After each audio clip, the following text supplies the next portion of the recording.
but it was well worth every little bit of sacrifice that we did to do that. And they're still doing it today. I see those guys. Yeah. I'll be on the highway and I can see the van, and that's right. There they are, you know. And what's unique about the Air Force Honor Guard system is every base has an honor guard for the most part. I'm pretty sure they're still like that. It's all volunteer. The Army does it a little bit different. They do have base honor guards, but it's more of a detail or a duty. It's assigned to a unit. It's not necessarily people volunteering all the time, which is sometimes the case. It's not a dedicated team. It's more of a detail that gets passed around different units where they send 1 or 2 soldiers to do that duty. So that was interesting. But yeah, it was really, really cool to be part of an all-volunteer honor guard. Well, and it wasn't just all volunteer honor guard. That was actually a really rigorous, essentially application process that they went through. You volunteer, but they had volunteers all the time. They were having to cut people that they just didn't have room for. Yes. You had to be dedicated for sure. It wasn't something that you could just join up and not participate. That was the biggest thing. Participate, make sure you had to look sharp and be available. Yeah, you had to be that shit hot airman is what we used to call it, right? I mean, that's what you were. You don't have to you beat around the bush about it. You were, and you still are, in my opinion. So Soler, you and I met at Eglin Air Force Base. That was both our first duty station, and then you did 10 years in the Air Force, correct? I did. So where all did you go for the United States Air Force? Were you just at Eglin, or did you PCS to other places? See, I was at Eglin. I tried every year. I actually tried to go to Korea on my first duty assignment, and they Air Force kept on sending me nice places, which made no sense. Right. I was a volunteer for all the places nobody wanted to go to, and I could never go career, there. Huh? Yeah, terrible career. I tried to go to Korea, and they sent me to Eglin. I tried to go to Iraq, and they sent me to school. I eventually was able to go to Iraq after you returned. Was able to go, and then after that I went to I tried for Korea again, and they sent me to the Air Force Academy in Colorado Springs, and then while I was there I deployed to Honduras. It's an Air Force deployment. It's an Army TDY, so different terminology, but I did some time in Honduras and then came back to Colorado, and then put in an aviation packet, and that's when I ended up leaving for the Army shortly after that. Wow. So you were in Colorado, and you go from Colorado to Honduras for a short tour. This is crazy. So let's step back a moment and let's talk about that tour in Colorado. What did you think about Colorado? You come from, Enterprise, which is basically upper Florida, essentially, right? I mean, where we were at Eglin. And then you go to Colorado. How big of an adjustment was that for you? And then the family on top of that. Well, I've been blessed with my wife. She's also a brat. So moving place and adjusting to places is not difficult for us. We have always embraced where we're at. We kind of, embrace the culture, embrace the food, embrace the lifestyle. And Colorado was no different. We got there, and it was snowing, and we're like, all right, I guess we're doing this. So you get the sleds. You're in it now.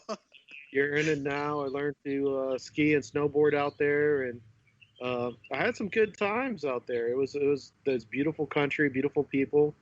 It's funny because everywhere we PCS, we got where we liked it, and we're like, okay, we're coming back here. This is it. We love it. And then we go to the next place, and then we hate it for maybe a week or two. Then we love it towards the end, you make lemonade out of the lemons, right? But I mean, you had some phenomenal assignments. So you leave Colorado and you go to Honduras. Tell us a little bit about Honduras and what was that like? So Honduras was another unique opportunity. It was actually, I don't think I ever told you, it was another deployment taken away from me. I was trying to go to Iraq again because I really enjoyed, the work we did over there, being part of that process. So I wanted to go to Iraq, and there was a certain master sergeant who outranked me, who never deployed, had heard that they were going to actually send us, and he pulled me off the detail because he had never been deployed Oh, and wanted it wow. for his promotion. I wanted it for different reasons, but he needed it for his promotion. I'm like, okay. Sure. So I was a little angry about that, and then I was like, okay, I guess I'm not deploying. And then about 2 weeks before that, there was a secret deployment, but the readiness wasn't telling anybody what was going on. But I volunteered for it, and about that time, the news is the news. We were all guessing it was Syria at the time, and the master started laughing. He's like, I'm going to Iraq, and you're going to Syria. And I was like, that's fine. That's what I came to do, I didn't come to not deploy. So Right. ended up a couple of days prior finding out it was to Honduras, which was amazing. And then he tried to switch it. He tried to take it away from me, and they wouldn't let him. So in Honduras, it was another growing experience. I was down there to test the water, to inspect food, and oddly enough, I didn't find out till I got there, to run the morgue. Wow. Which I did you and not. I've never talked about that. No, it was kind of a rough time in my life, a little bit. Sure. But I got this binder from, and it was a joint venture. It was with the Army. Got a binder, and it said, "Hey, you're gonna run the morgue. Everything you need to know is in this binder, right?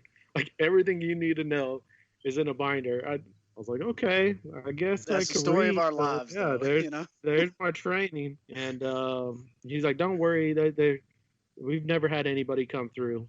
And we had 3 bodies come through while I was there. That I had to process the remains to make sure everything got documented. And like I said, I've been part of every bit of the process of making sure our soldiers and airmen and our military brothers and sisters get back home. And that was a sobering experience. It was rough.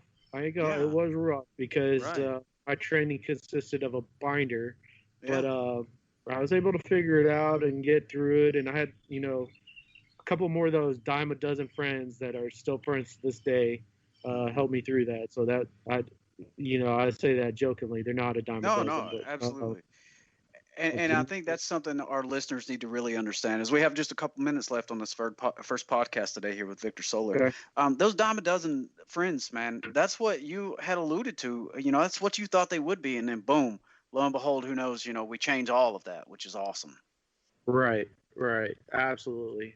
Yeah. It's friendship is everlasting in the military. You'll become friends with people that you never thought you would. And you'll carry them with you throughout your life, and they'll be there for you anytime. It's awesome. It is. So you leave here Honduras, you come back to Colorado. Now, in the meantime, and in the in-between time, way before that too, you actually had corrective surgery on your eyes. Is that right? I did. Yeah, I did. Now, why did you do that, Soler? So my main goal has always been to fly. My dad was a crew chief. I grew up around helicopters. I always wanted to fly since I was a kid. But because I had bad eyes, I gave up on that dream. And then when I was in Honduras, I had found out that the Army changed their policy on corrective eye surgery, and then that totally changed my motivation. I actually had a chance now. And give me a chance, and I'll make it an opportunity. I'll go all the way with it. That's all I need is a chance. And now, what kind of surgery was that? I ended up getting PRK surgery over the LASIK. A little bit more invasive, but it kept a couple of more opportunities open if I had the PRK at the time. The Air Force was not letting anybody with LASIK fly. So just in case the Army didn't work out and I could get an opportunity with the Air Force, I wanted to leave that door open. So I ended up with PRK. So the PRK, it gets done, and lo and behold, Soler comes back to Colorado and puts a flying package in for the Army. And absolutely. Does it get approved or does it not? So me and my buddy, we did it at the same time. So his first one didn't get approved. He was ready to quit. I said, just go one more time. He gets approved. He's in. And then I'm sitting there. I remember it was Christmas. It was the day before Christmas break, Christmas leave. And I got an email and it said, yep, you're going in the Army. I was like, oh my goodness. I did not expect Boom. it to be approved. Boom. But yeah, That's absolutely. a perfect segue into the second podcast with Victor Soler. So we're gonna pause right here for just a moment, and if you don't mind, listeners, catching us up on the next podcast with Victor Soler. Victor, thanks so much for being the guest today here on the Honor Cross Arms podcast. I'm Joshua Littrell, your host, and tune in next time to hear part 2 with Victor Soler. Thank you and take care. Line over there. Send the word over there. That the Yanks are coming, the drums coming everywhere. So prepare, say a prayer. Send the word to beware. We'll be over, we're coming over, and we won't come back till it's over there, over there.